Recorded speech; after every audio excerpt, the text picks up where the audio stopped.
Good morning, YouTube. I've had a request from one of my subscribers, Rick Hell, to do a little video on my Begonia Rexes. Now I have 5 Begonia Rexes. They're just getting closer. These 3 here I purchased at the end of last summer as seller offers, as I call them. And I've managed to bring them through the winter. I did have another one which my husband got me, but I lost that one.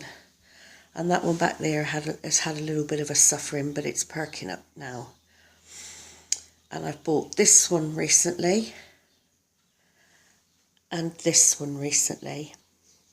But I'll start with this one here, which is not a Begonia Rex, but it's just an ordinary, what I call an ordinary begonia house plant. That comes with clusters of flowers, and I'm trying to train it up. It's sort of facing a bit front and a bit back because I've got it in front of the window. But that one I've had for quite a while. It was a tiny little plant like that when I purchased it. So all that growth you see there is from last summer. So I'm very happy with that one. And I remember my grandmother had one of these. She had a huge great thing in like a wooden barrel, and she had it for years and years. It didn't get any feed. It just got watered and it flowered, and it was a beautiful plant. I can't remember what happened to it. Anyway, getting back to the Rexes, I don't know that much about them. What I do know is they like to be quite snug in the pots, so they don't like heaps of room. They are semi-winter dormant, so it depends on the temperatures. For me, I have to keep them indoors, but in some parts, if you don't get a severe frost or you've got tropical conditions, they can go outside. The minimum temperatures, I believe, are about 10 to 12, and then they don't like anything over about, they're not that comfortable over 25. The other thing is they like to be kept quite dry between waterings. So if I just turn one of them around, I'll show you what I mean. So take this one, for example. If you look, can you see the medium or media is very dry, and they almost like to get to the point where the leaves start wilting before you water them. They do not like wet feet. They rot very quickly if they've got wet feet.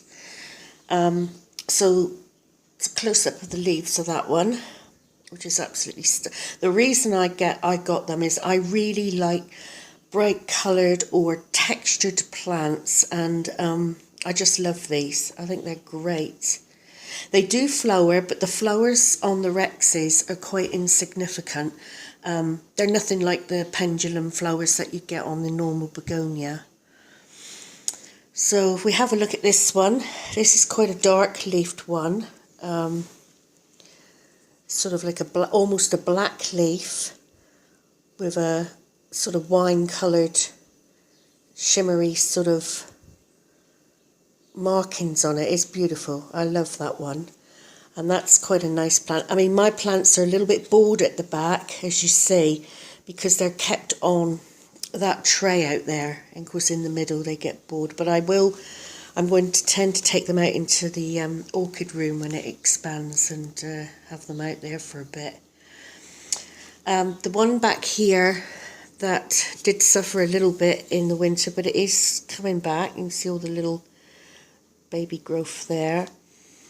That one's like a silvery, that leaf's quite pinky, and that one there's quite silvery, so there's quite a variety of leaf on just that one plant. But the markings are amazing on them, absolutely amazing. They fascinate me. I love just looking at them. So that's that one. Move along to this one, which somebody did say they liked the plant on my last video. This one is the newest one I've got, and it's almost like a limey green, or you could say it's a brown. I can't really describe the colour, or a deeper green with the lime splashing on it. And that's a super plant. I love that one. And then this one, it's got the swirly leaf. So can you see where the leaf comes around and it does its little swirl in the middle? It's really unusual, really unusual. This one's got a name because I bought this one at a proper garden centre, and that one is called Red Edge Swirl. Well, if you can call that a name. And it has got a red edge. So, but these other ones are just Begonia Rexes. They don't have individual names. So there you go. That's the Begonia Rexes. I mean, if you can get your hands on them, they're relatively easy. They, you know, they got some fantastic varieties, and yeah, I really enjoy them. In fact, I might get some more if I see them. Right, just at the end of this video, I want to mention this Phalaenopsis that I've purchased. So if I bring this one out and move some of these others out of the way so we can see it. Now, I need another Phalaenopsis, like I need another hole in the head, as they say. But can you see this one? There's only one reason I purchased this Phalaenopsis, is the masses of spikes. Can you see them? There's 1, 2, 3, 4, 5 spikes. Now, I thought this one was unusual because it's what I call a standard size Phalaenopsis, and I've never seen a standard size Phalaenopsis with this branching effect on the main spike. I've seen it on many minis, but not what I call a standard Phalaenopsis. And I thought that was so unusual, and the roots are stunning. I'm not sure what I'm going to do with this one, whether I'm going to put it in water culture or bark it, or even put it in moss. I'm going to not rush into anything. I'm going to see how it goes for a while. I mean, it's not particularly stunning, the you know, the flower, although it is pretty. They're all pretty. I just thought how unusual it was with that branching. So, of course, I had to have it. So, anyway, that's, just wanted to show you that and to go over the Rexes.